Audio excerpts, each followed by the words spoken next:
Você já imaginou como era o mundo antes do grande dilúvio de Noé? Um lugar onde as pessoas viviam por séculos, gigantes caminhavam pela terra e Deus conversava diretamente com a humanidade?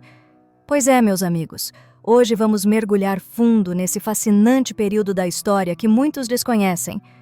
Prepare-se para uma viagem no tempo que vai sacudir tudo o que você pensava saber sobre o passado da humanidade.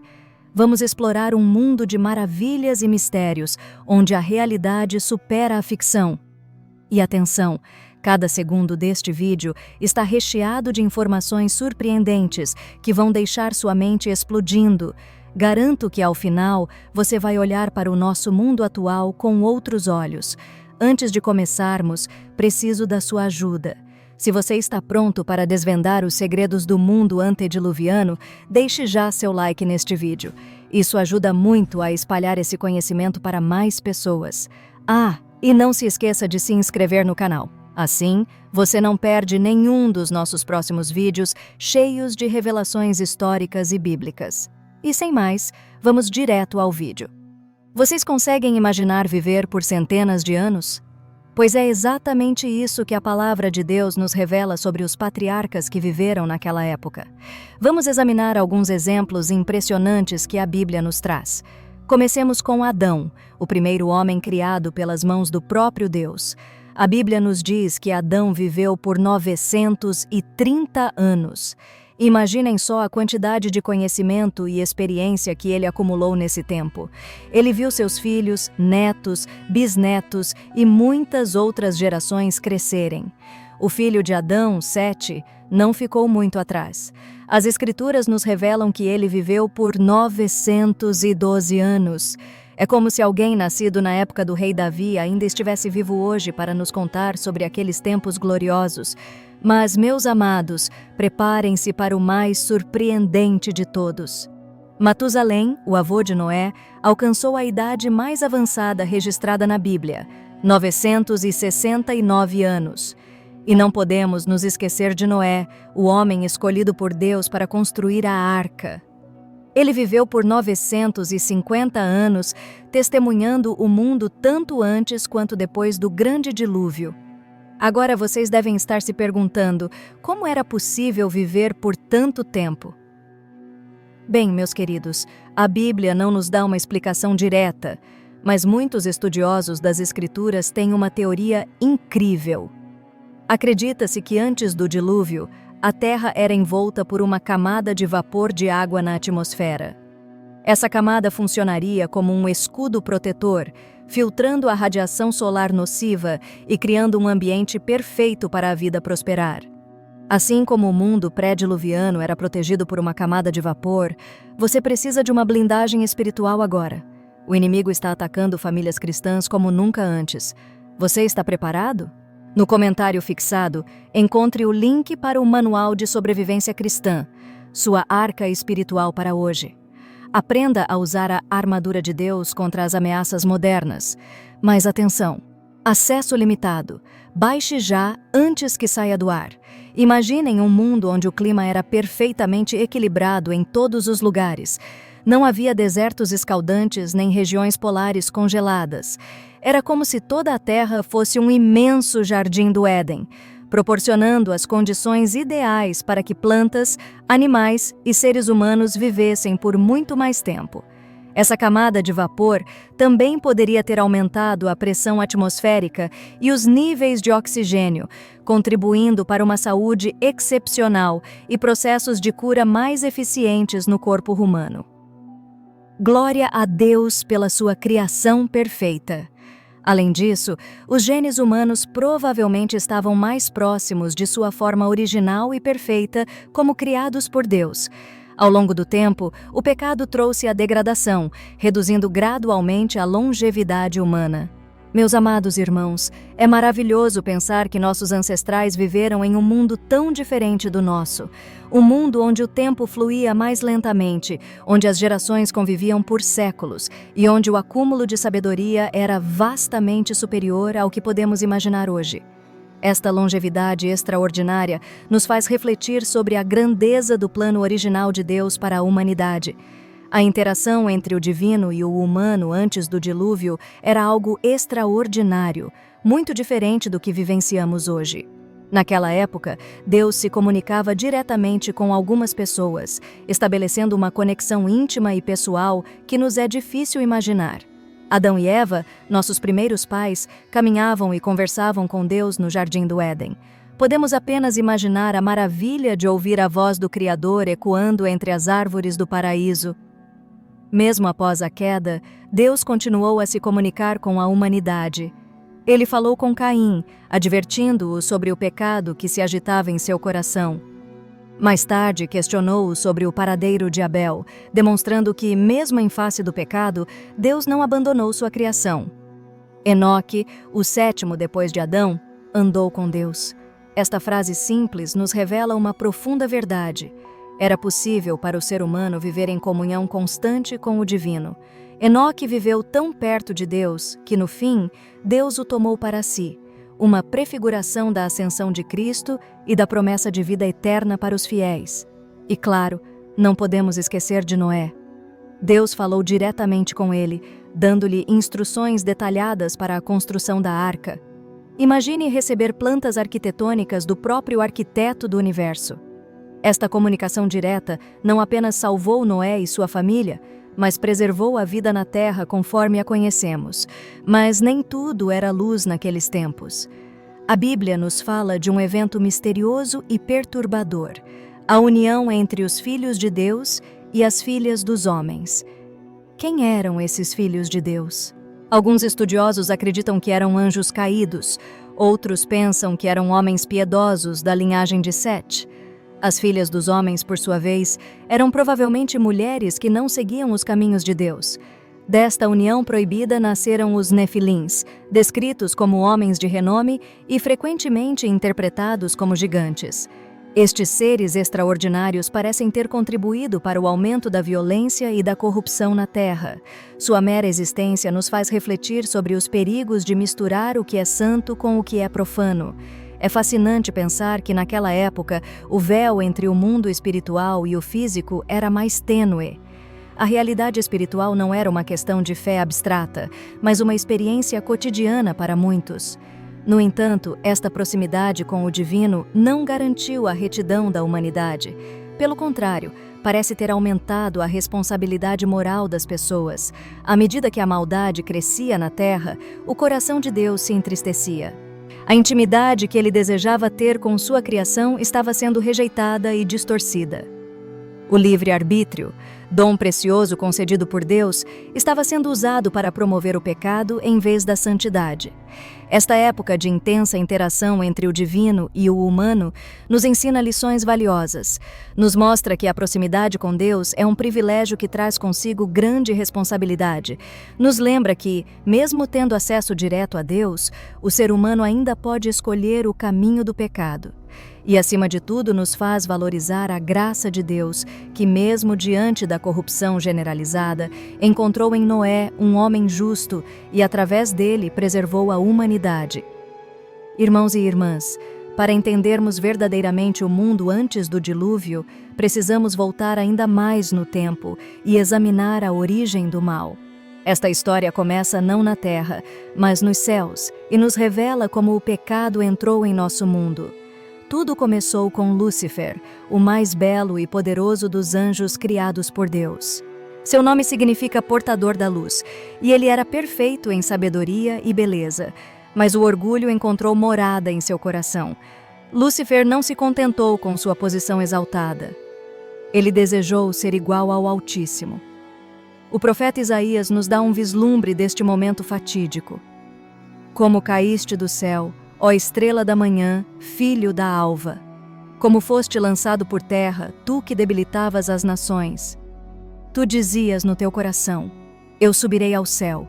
Acima das estrelas de Deus exaltarei o meu trono, e no monte da congregação me assentarei. Subirei acima das mais altas nuvens, e serei semelhante ao Altíssimo. Esta rebelião de Lúcifer contra Deus foi o primeiro pecado, a primeira manifestação do mal em toda a criação. E não ficou sozinho em sua queda. 1/3 dos anjos o seguiu, tornando-se o que conhecemos como demônios. Lúcifer tornou-se Satanás, o adversário, o acusador dos irmãos. Mas o mal não ficou confinado ao reino espiritual. Satanás, em sua astúcia, trouxe a tentação ao jardim do Éden. Ele abordou Eva na forma de uma serpente, questionando a palavra de Deus e plantando a semente da dúvida. É assim que Deus disse: não comereis de toda a árvore do jardim? Eva cedeu à tentação, comeu do fruto proibido e o ofereceu a Adão, que também comeu. Neste momento, o pecado entrou no mundo dos homens. A desobediência de Adão e Eva abriu as portas para que o mal se espalhasse por toda a criação. As consequências foram imediatas e devastadoras. Adão e Eva, que antes andavam em comunhão perfeita com Deus no frescor do jardim, agora se escondiam dele, cobertos de vergonha. O trabalho, antes uma alegria, tornou-se árduo. A dor entrou no mundo. E, pior de tudo, a morte, tanto espiritual quanto física, tornou-se o destino de toda a humanidade. Mas o mal não parou por aí. Ele cresceu e se multiplicou nas gerações seguintes. Caim, o primogênito de Adão e Eva, deixou-se dominar pela inveja e pelo ódio. Quando Deus aceitou a oferta de seu irmão Abel, mas rejeitou a sua, Caim não buscou se arrepender e melhorar. Em vez disso, ele cedeu à fúria assassina em seu coração. Deus advertiu Caim: se procederes bem, não é certo que serás aceito? Se, todavia, procederes mal, eis que o pecado jaz à porta. O seu desejo será contra ti, mas a ti cumpre dominá-lo. Gênesis 4:7. Mas Caim não deu ouvidos.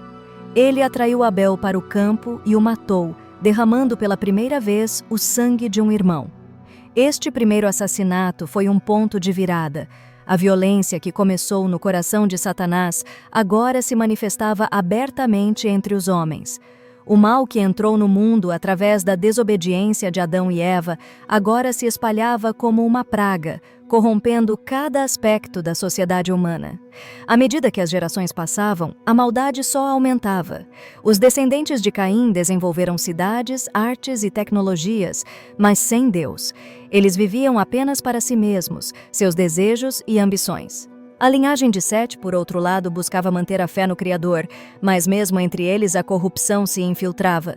Esta é a triste história da origem e propagação do mal em nosso mundo. Começou com o orgulho de um anjo nos céus, encontrou entrada através da desobediência no Éden e se espalhou como um câncer pela humanidade. É este o cenário que prepara o palco para o grande dilúvio que estava por vir.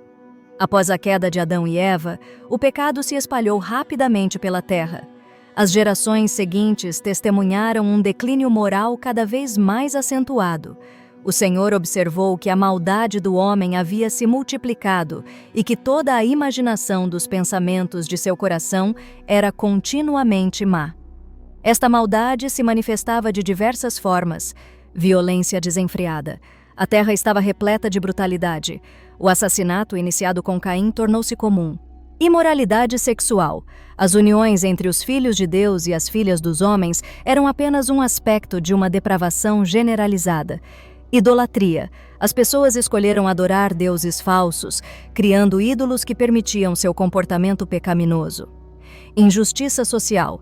Os poderosos oprimiam os fracos e a ganância levava à exploração. Corrupção do conhecimento.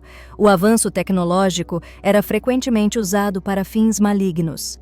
A terra estava corrompida à vista de Deus e cheia de violência. A beleza e a harmonia da criação estavam sendo sistematicamente destruídas pela rebelião humana. O coração de Deus estava profundamente entristecido. Aqueles criados à sua imagem estavam usando seu livre-arbítrio para rejeitar o Criador e destruir uns aos outros e o mundo ao seu redor. Esta corrupção generalizada levou Deus a pronunciar um julgamento solene. Ele destruiria o homem que criara, desde os seres humanos até os animais, répteis e aves, pois se arrependia de os ter feito. Contudo, mesmo neste momento sombrio, havia um raio de esperança. Em meio a toda essa maldade, Noé achou graça aos olhos do Senhor. Um homem e sua família permaneceram fiéis, e através deles, Deus planejava um novo começo para a humanidade. Noé andava com Deus, assim como seu antepassado Enoque. Ele era um farol de esperança em um mundo mergulhado no pecado. Deus, em sua misericórdia, decidiu não destruir toda a vida na terra. Ele escolheu Noé para preservar a humanidade e os animais. O Senhor revelou a Noé seu plano de enviar um grande dilúvio e o instruiu a construir uma arca para salvar sua família e representantes de todas as espécies de animais. Imaginemos a cena: Noé, um homem de fé, recebendo instruções detalhadas do próprio Criador para construir um navio gigantesco em terra firme. As dimensões da arca eram impressionantes: 300 côvados de comprimento, 50 de largura e 30 de altura. Era um projeto de engenharia sem precedentes para a época. Noé obedeceu sem hesitar. Ele começou a trabalhar na arca, mesmo enfrentando o escárnio e a incredulidade de seus vizinhos. Ano após ano, ele e seus filhos trabalharam incansavelmente, alertando seus contemporâneos sobre o julgamento vindouro e chamando-os ao arrependimento. Enquanto a arca tomava forma, Deus instruiu Noé a reunir animais de cada espécie, 7 pares dos animais puros e 1 par dos impuros. Ele também deveria estocar alimentos suficientes para sua família e para todos os animais. Finalmente, após décadas de trabalho árduo e fé inabalável, a arca estava pronta. Deus ordenou a Noé que entrasse na arca com sua família, sua esposa, seus 3 filhos, Sem, Cam e Jafé, e as esposas deles. Os animais também entraram, guiados pela mão invisível do Criador. Então, o Senhor fechou a porta da arca. Por 7 dias, nada aconteceu. Podemos apenas imaginar os pensamentos que passavam pela mente de Noé e sua família. Estariam eles questionando se tinham ouvido Deus corretamente? Os vizinhos zombeteiros ainda deviam estar rindo e escarnecendo. O dia que Noé e sua família tanto temiam e esperavam finalmente chegou. As águas do grande abismo irromperam e as comportas do céu se abriram. A chuva começou a cair com uma intensidade jamais vista, marcando o início de um evento que mudaria para sempre a face da terra. Por 40 dias e 40 noites, a chuva caiu incessantemente. As águas subiam cada vez mais, primeiro cobrindo os vales, depois as colinas e, por fim, até as montanhas mais altas. A paisagem familiar desapareceu sob um mar interminável. A arca, única embarcação neste vasto oceano, flutuava segura sobre as águas turbulentas. Dentro da arca, Noé e sua família devem ter experimentado uma mistura de emoções. Alívio por estarem a salvo, mas também tristeza pela destruição ao seu redor. O barulho da chuva e das ondas contra o casco da arca era constante, pontuado pelos sons dos animais a bordo. Fora da arca, a cena era de devastação total. As águas varreram tudo o que estava sobre a terra: cidades, campos cultivados, florestas. Toda a vida que não estava na arca pereceu: homens, animais terrestres, aves. A criação que Deus havia declarado boa no início estava sendo limpa de sua corrupção de maneira dramática e definitiva. As águas prevaleceram sobre a terra por 150 dias. Durante esse tempo, a arca foi levada pelas correntes, protegida pela mão de Deus. Noé e sua família cuidavam dos animais, confiando na provisão divina para suas necessidades diárias. Podemos apenas imaginar os pensamentos que passavam pela mente de Noé. Teria ele momentos de dúvida? Será que se perguntava quando, ou se, as águas iriam baixar? A fé de Noé foi testada não apenas durante a construção da arca, mas também durante os longos meses à deriva em um mundo submerso. O dilúvio não foi apenas um evento físico, mas também um ato de julgamento divino.